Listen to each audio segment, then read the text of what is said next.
북측 대표였던 조국평화통일위원회 윤기복 위원장을 향해 문 총재가 던진 말은 누구도 상상하지 못한 말이었다. 주체 사상은 틀린 사상이다. 미흡한 사상이다. 아주 그냥 노골적으로 말씀하시면서 윤기복 위원장 내가 많이 틀렸어? 막 이러시면서 아이 소학교 아이들 다루듯이 윤기복 위원장 얘 대답 좀 해봐.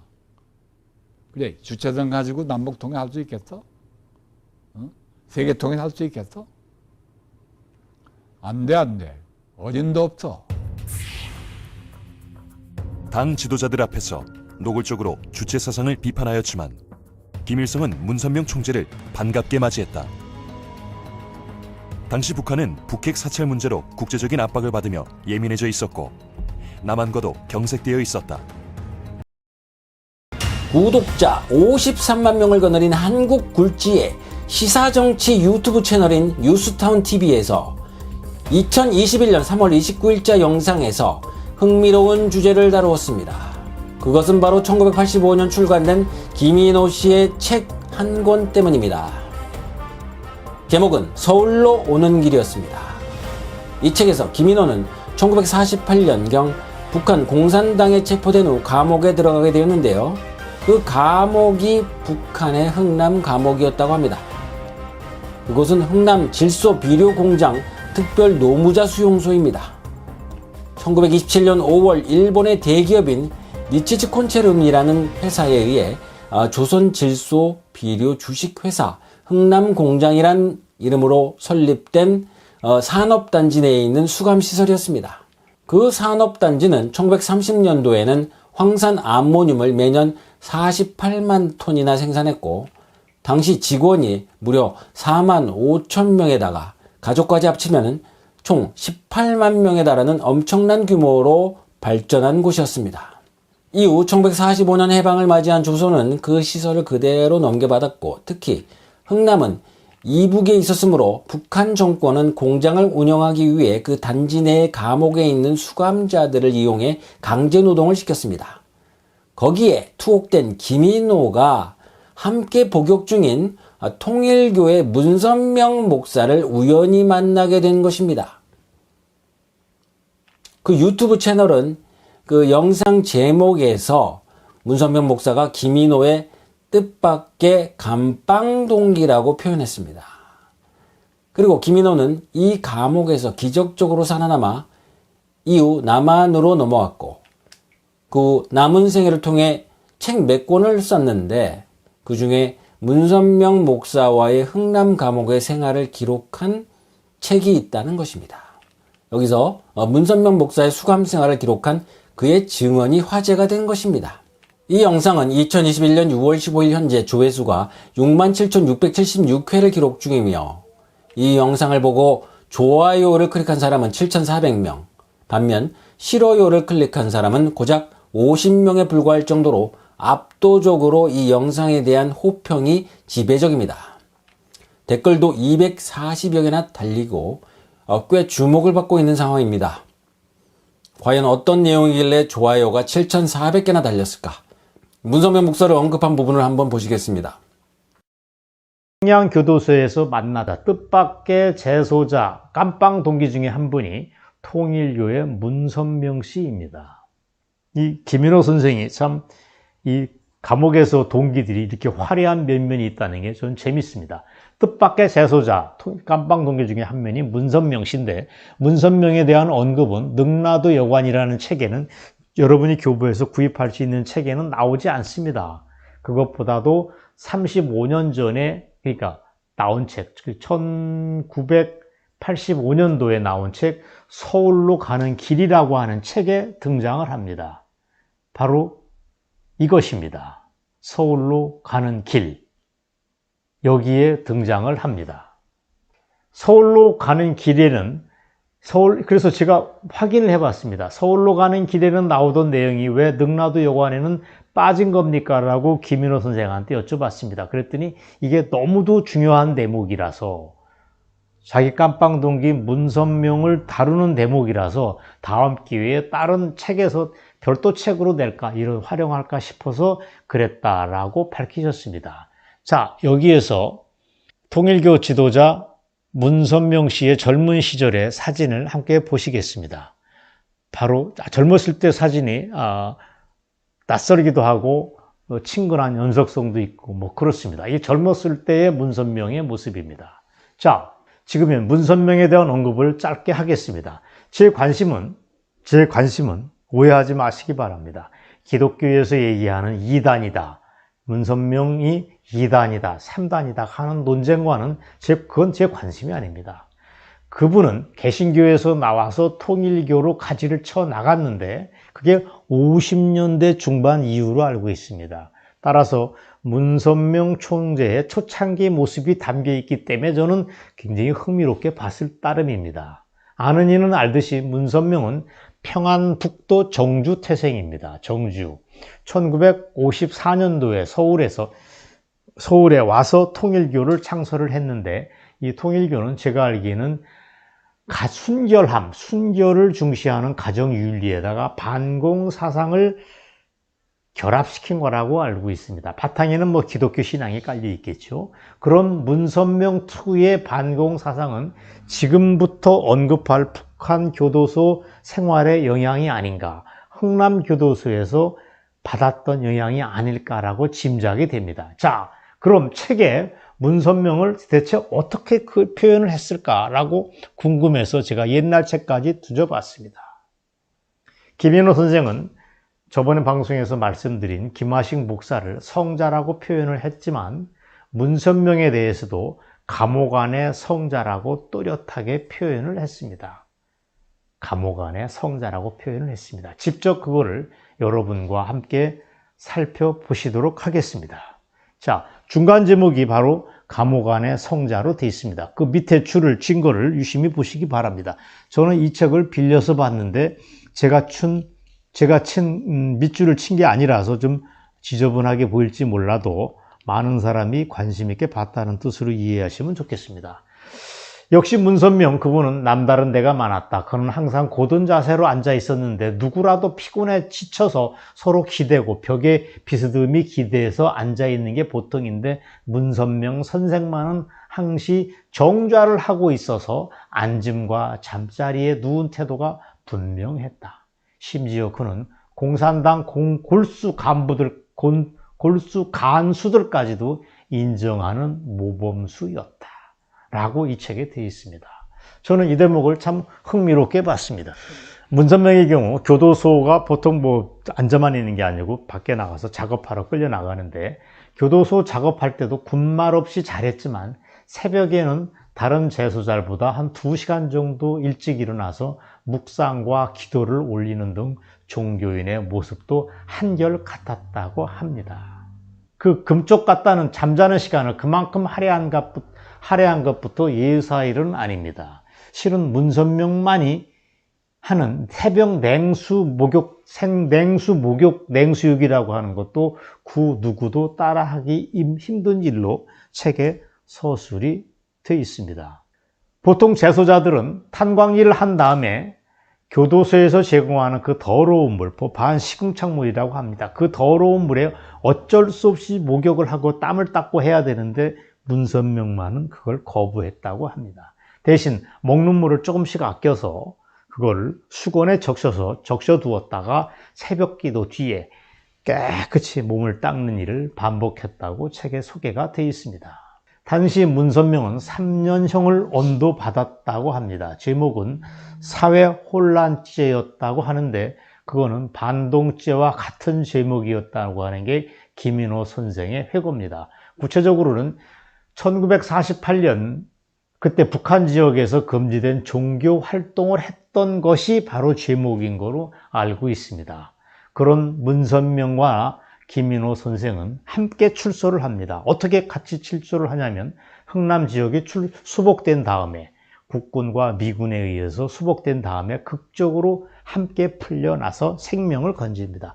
하루만 늦었어도 문선명의 목숨은 없었을 것이다. 하루만 늦었어도 김인호 선생은 오늘날 살아있는 인물이 아니었을 것이라고 하는 얘기를 저는 알고 참 신비롭다고 느낍니다. 어쨌거나 그렇게 풀려난 문선명은 훗날 서울에서 종교활동을 하면서 종교적 거물로 몸집을 불립니다. 그리고 훗날 구소련의 고르바초프를 만나서 그 사람 앞에서 종교의 자유를 허용하고 무신론을 폐기하라고 큰 소리를 빵빵 치게 됩니다.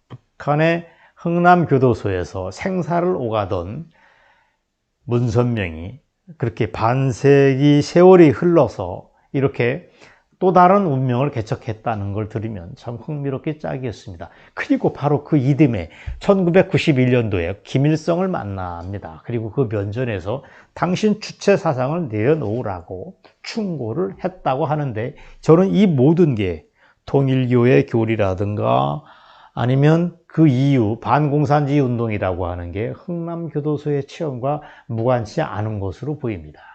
어쨌거나 김인호 선생이라고 하는 놀라운 기억력을 가진 노병 덕분에, 90세를 넘긴 노병 덕분에 우리는 위대한 순교자 김하식 목사가 어떻게 공산주의의 싸움에서 돌아가셨는가를 알게 됐습니다. 그게 중요합니다. 그리고 문선명이라고 하는 또 다른 종교 지도자의 젊을 적 삶도 우리는 알게 됐습니다.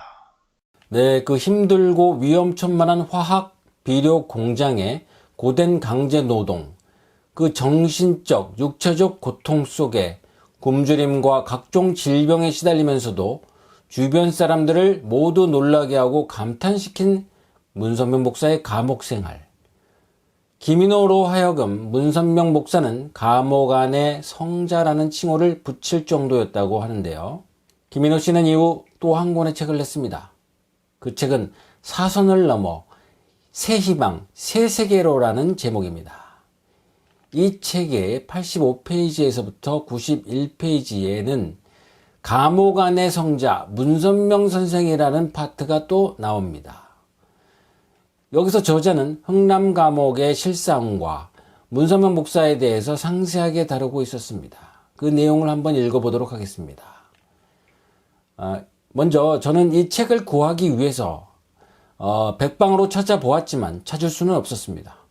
그러나 최근 일본의 한 통일교 신자로부터 이 책의 복사본을 2005년도부터 보관하고 있었다는 분으로부터 연락을 받았고 자료를 그래서 받을 수 있었습니다. 그래서 그 책의 내용을 상세하게 여러분들에게 공개할 수 있게 되었습니다. 자료를 제공해 주신 분께 감사를 드립니다.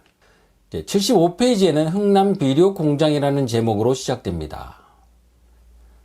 말로만 듣던 흥남 비료 공장은 실로 엄청나리만큼 대단했다. 첫날 우리는 비료를 가마니에 퍼담아 포장을 하는 일을 했다. 한 팀이 10명인데 하루에 1300개의 비료 가마를 만드는 일을 했다. 일을 마치고 돌아오면 하늘에 별이 빛날 정도로 늦은 시간이었다. 저녁 식사는 밥 한 줌과 소금국이 전부였다. 희미한 달빛에 손을 바라보니 손끝은 독한 비료에 쓸려 전부 다 허물이 벗겨졌다. 이후 저녁 7시 30분에는 둘러앉아 노동신문 사설을 읽고 자아 비판을 하는 토론 시간을 가져야만 했다. 그래서 9시에는 잠자리에 들 수 있었다. 병약한 죄수들에게는 2배 이상의 할당량을 배정하고 일을 마치지 못하면 저녁 식사도 주지 않겠다는 비참한 강제 노동이 시작된 것이다. 지금 죽으려면 죽고 살려면 일을 하다가 죽으라는 식이었다. 계산해보니 1분에 2가마를 만들어내야 하는 작업량이었다. 점심 식사는 소금을 뿌린 한 입 정도의 사각밥 1개와 단무지 한쪽이었다. 점심시간은 총 30분이었는데 식사는 5분이었고 나머지 25분도 후반 작업의 능률 향상을 위해 오락회를 강제로 시킨다. 굶주림에 지친 죄수는 춤을 추고 정작 웃고 즐기는 것은 간수들 뿐이었다. 졸고 있는 죄수들에게는 어김없이 다가와 폭행을 가했다. 결국 죄수들 중 몸이 약한 자들이 죽어나가기 시작했고 이틀에 1명은 죽어나갔다. 감방 죄수 중에 문선명 선생이 있었는데 독실한 신앙과 절도 있는 생활과 모범적인 인간성을 갖고 있었다. 내가 흔들리지 않고 이겨낼 수 있었던 것은 이런 분의 모범과 계도가 있었던 까닭이다. 문선명 선생의 감동적인 설교로 인해 많은 신자들이 모이게 되자 당시 기존 기독교 단체들로부터 시기와 모략을 받게 되었고, 여기에 공산당의 종교 말살 정책이 야합이 되어 급기야 집회도중 사회 질서 혼란죄라는 명목으로 3년형을 받고 이곳에 징역형을 인도받고 오게 된 것이다. 문선명 선생은 늘 말이 없고 조용한 낯빛으로 일관했는데 일하는 것만큼은 누구도 그 힘과 열성을 따르지 못할 정도였다. 한 가지 궁금한 것은 그는 한 번도 목욕을 하는 것을 못 봤다는 것이다. 하루 종일 비료가루와 땀과 먼지가 범벅이 되면 끈적거려서 목욕을 안 하고는 견딜 수 없어서 반폐수나 다름없는 공장 용수에 남아 목욕을 할 수밖에 없었는데 말이다. 그러나 그 궁금증은 어느 날 풀리게 되었다. 하루는 용변이 마려워 2시간 정도 일찍 일어난 적이 있었는데 아직 동이 트지 않는 새벽녘 한쪽 구석 어둠 속에 문선명 선생님이 보였다. 그는 매일 아침 이 시각에 일어나 기도를 하고 있었던 것이다. 그리고는 수건에 물을 적셔 몸을 닦고 있었다. 그는 공장 용수는 위생에 문제가 있어서 먹을 물을 아껴서 새벽에 씻는다는 것을 알게 되었다. 그 후에 다시 기도를 하고 아침 식사를 하고 나서 작업에 나가는 것이었다. 그의 강인한 체력과 정신력은 정말 대단하다는 것을 느꼈다. 죽음에 가까운 환경에서 이렇게 건강관리를 한다는 것도 그렇고 금쪽 같은 잠자는 시간에 일어나 자신의 종교의식을 지켜나가는 것도 정말 예사롭지 않은 신기한 일이었다. 공산당 간수들도 문선명 선생에게만은 함부로 대하지 못했다. 워낙 이 일을 열심히 해서도 그렇지만 그 이유는 영적인 것인데 문 선생을 학대하고 나면 그날 밤 산신령이 꿈에 나타나 혼쭐을 낸다는 것이었다. 한 번도 아니고 할 때마다 나타나서 괴롭히는데 당해낼 간수가 없다는 것이었다.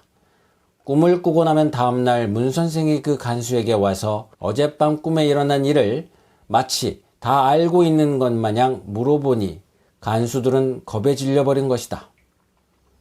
그런 기이한 꿈은 간수들에게만 나오는 게 아니었다. 죄수들의 꿈에도 백발노인이 나타나 문선명이라는 청년을 맞이할 준비를 하면 넌 이것에서 절대로 죽지 않을 것이란 내용이었다.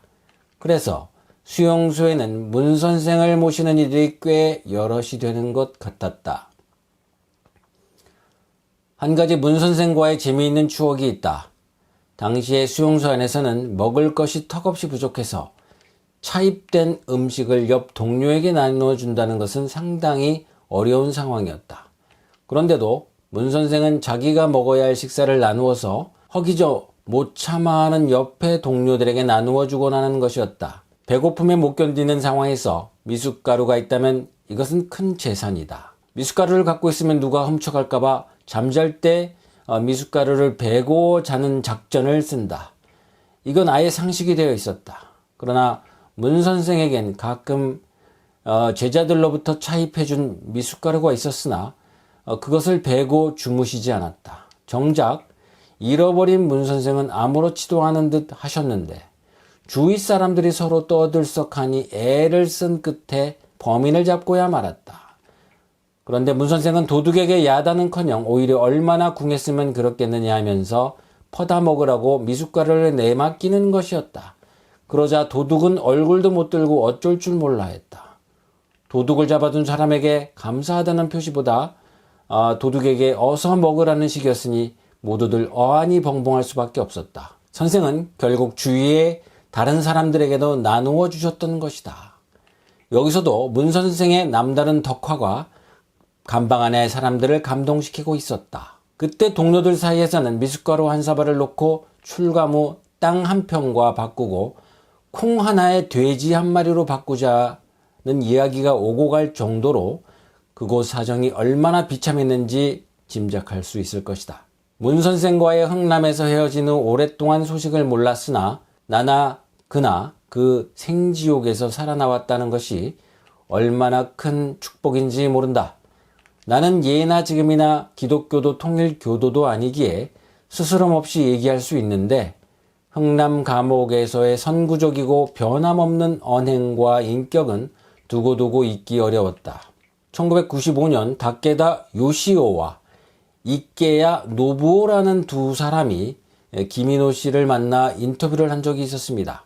그 내용이 1995년 1월 21일 사랑의 기적이란 책에 게재된 바 있습니다. 그 내용을 보면 다음과 같은 대목이 있습니다. 저자 노부어 씨의 글입니다. 나는 김인호 씨에게 계속 질문을 하면서 보니까 그는 농담 한마디 없이 성실하시며 정직, 솔직한 인격의 소유자라는 것을 느낄 수 있었다. 마지막으로 나는 한마디로 문 선생은 어떤 분이라고 할 수 있습니까? 라고 물었다. 그는 이렇게 말했다. 그분은 살아있는 신이다. 석가, 공자, 예수 그리스도, 마호메트 등 성인은 죽어서 지금 이 땅에 존재하지 않는다. 지금 이 땅에 살아있는 성인은 문선명 선생뿐이다. 신앙은 하지 않지만 김인호 씨는 자신의 양심에 비추어 문선명 선생은 살아있는 신과 같다는 증언을 한 것입니다. 거룩하고 존귀한 하나님.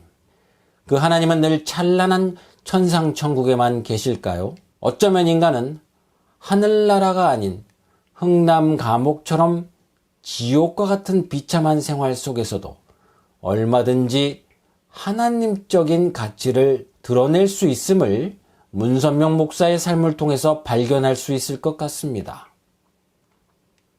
김인호 씨의 이러한 증언을 발굴해 유튜브 영상에 올린 뉴스타운TV는 해당 컨텐츠를 게재한 이후 시청자들로부터 큰 호응을 얻었습니다.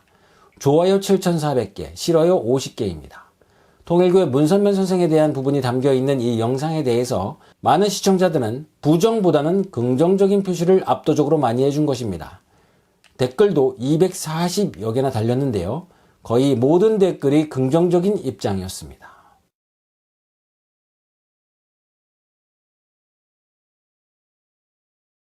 모든 것이 참이라고 할 수 있는 참된 부모와 인연을 맺기 위해서 발버둥 치는 사람들이 도인들입니다. 그래서 앞으로의 역사는 종교인들을 수습하고 양심적인 인사들을 수습하고 심정적인 인사들을 수습하는 방향으로 흐를 것입니다. 그렇게 되면 종교 문제가 상당한 문제로 대두될 것입니다. 두고 보라고요. 오늘날 한국의 어느 종교도 이 문제를 수습하지 못합니다. 갈래갈래 갈라지고 편편이 파편이 되어 흔적을 찾아볼 수 없게 됩니다. 민주주의도 그렇고 공산주의도 그렇습니다. 망할 재물로 말미암아 주권이 팔리고 망할 재물로 말미암아 시대가 팔리고 망할 재물로 말미암아 역사가 팔리는 시대가 된다는 것입니다. 돈이라는 것이 자기의 신용을 팔아먹고 인격을 팔아먹고 자유를 팔아먹는 시대가 됩니다. 어느 분야에서든지 돈으로 처리하는 때가 되면 그때가 끝날입니다. 가정에 있어서도 마찬가지입니다. 남편에 대해서도 아내에 대해서도 아들, 딸에 대해서도 돈으로서 처리하고 돈으로서 팔아먹고 돈으로 왔다 갔다 하는 세계, 세상에서 제일 귀하다는 것에서부터 제일 나쁘다는 것에 이르기까지 모두 돈 때문에 팔려다니고 이동되는 현상이 벌어지는 세계가 될 때는 끝날이 오는 것입니다. 문제는 내가 주인을 모실 수 있는 자신이 되든가 아니면 주인이 되든가 하는 것입니다. 오늘날 세계에는 수많은 종교들이 있습니다. 이는 하나님이 하나의 목적 세계를 지향하도록 만들기 위해서 그 지역과 환경에 적응될 수 있는 종교를 세워서 역사를 수습해 나오시기 때문입니다. 그러기에 오늘날 민주주의를 수습할 수 있는 새로운 종교가 필요합니다. 기독교에서 민주주의가 나왔는데 기독교가 민주주의를 수습하지 못하면 기독교와 민주주의는 함께 망합니다. 민주주의를 삼켜버릴 수 있고 공산주의를 삼켜버릴 수 있는 종교, 공산주의 이론 이상의 내용을 가진 종교가 나와야 합니다. 그래야 주인을 찾을 수 있는 세계적인 발판이 준비됩니다. 그러한 종교가 있느냐? 그런 종교를 찾아 헤매야 되는 것이 지성인들과 종교인들 그리고 종교를 지배하는 제사장들의 책임입니다. 그런데도 불구하고 그들은 과거의 교리를 붙들고 싸우고 있습니다. 지금은 그럴 때가 아닙니다. 이런 견지에서 볼 때 여러분이 어떠한 주의나 종교적인 무엇에 팔려 다닌다면 다 깨집니다. 지금까지의 기성 종교나 기성주의에 팔려 다니는 여러분이 된다. 않는다면 앞으로 남아질 수 있는 주의와 사상이 정립될 수 없고 역사적인 종교의 기반이 닦이지 못합니다. 그것은 논리적인 결과로 나오는 것입니다. 앞으로 찾아오는 주인을 세계적인 주인으로 모셔놓고서야 여러분의 갈 길이 생겨납니다. 가만히 있어서 되는 것이 아닙니다. 역사적인 선조들이 우리에게 묻고 있나니 그 선조들의 물음에 나는 어떻게 대답할 것인가? 시대가 부르고 있고 혈륜이 부르고 있는데 그 앞에 어떤 대답을 할 것인가? 선조들은 참다운 주인이 이 땅에 찾아오기를 얼마나 바랐겠어요. 10년 걸릴 공사를 1년에 마치고 싶으신 것이 하나님의 마음입니다. 한없이 바쁘신 것입니다. 그러한 하늘의 심정을 생각하며 책임을 감당해야 된다는 것을 밥을 먹어도 숟가락을 들고 그 생각을 해야 합니다. 불의를 보면 그냥 지나갈 수 없는 것이 통일의 이념입니다. 여러분은 주인이 되든가 주인이 올 수 있는 준비를 하든가 둘 중의 하나를 해야 됩니다. 이것은 지도하는 사람의 책임입니다. 그러니까 그것을 하지 않는 사람들은 몽둥이로 패서라도 하게 할 것입니다. 선생님은 다릅니다. 기성교회의 목사들과 달라요. 오겠으면 오고 말겠으면 말라는 것입니다. 여기에 오면 전부 다 평등입니다. 사회적인 명사 같은 것을 나는 모릅니다. 원리 앞에서는 모두 다 평등입니다. 말을 안 들으면 패서라도 가르쳐 주어야 됩니다. 가만히 놔두면 망합니다. 망하는 것을 알면서 가만히 둘 수 없습니다. 그렇게 하는 목적은 어디에 있느냐? 잃어버린 주인을 찾게 해서 그 주인으로부터 상속받게 하는 데 있습니다. 천주의 주인을 모시고 그분의 상속을 받기 전에는 천지의 대주제의 아들딸이 될 수 없습니다. 천지의 주인을 모셔가지고 천지의 부모의 사명을 하기 위해서 오시는 분한테 혈통을 상속받아 축복을 받으면 생육하고 번성하여 온 천지를 주관할 수 있는 천지의 주인이 됩니다. 천지의 대주제가 되시는 참부모, 참된 주인의 자리를 경유하여 참된 부모의 자리로 올라간 그분과 내적인 인연을 맺고 혈통을 상속받아 부모의 심정을 대신할 수 있는 자녀의 명분을 갖추기 전에는 주인이 될 수 없습니다. 주인은 직계만이 될 수 있습니다. 어떤 부잣집이 있으면 그 부잣집의 영감도 주인이지만 그 아들도 주인입니다. 그렇지만 종은 주인이 아닙니다. 직계가 되어야 주인이 되는 것입니다. 그렇기 때문에 여러분이 언제나 심중에 담아두어야 할 것은 나는 하나님의 아들, 딸이다. 하나님은 내 아버지다 하는 것입니다. 그런 가치적인 내용을 갖추어 가지고 주인의 행사를 대신하고 주인을 대신한 기준에서 평화를 노래하고 하나님의 심정을 통할 수 있는 직계의 아들, 딸로서 하나님의 축복을 받아 주인의 권한을 상속받기 전에는 주인이 될 수 없습니다. 여러분의 마음은 천지의 주인과 더불어 주인이 되고 그 주인을 대신할 수 있는 책임을 져야 되겠습니다. 어느 분야에 있어서나 내가 아니면 안 된다는 신념을 가지고 발벗고 나서야 합니다. 폭풍우가 몰아친다고 할지라도 안 쓰러진다는 신념을 가져야 합니다.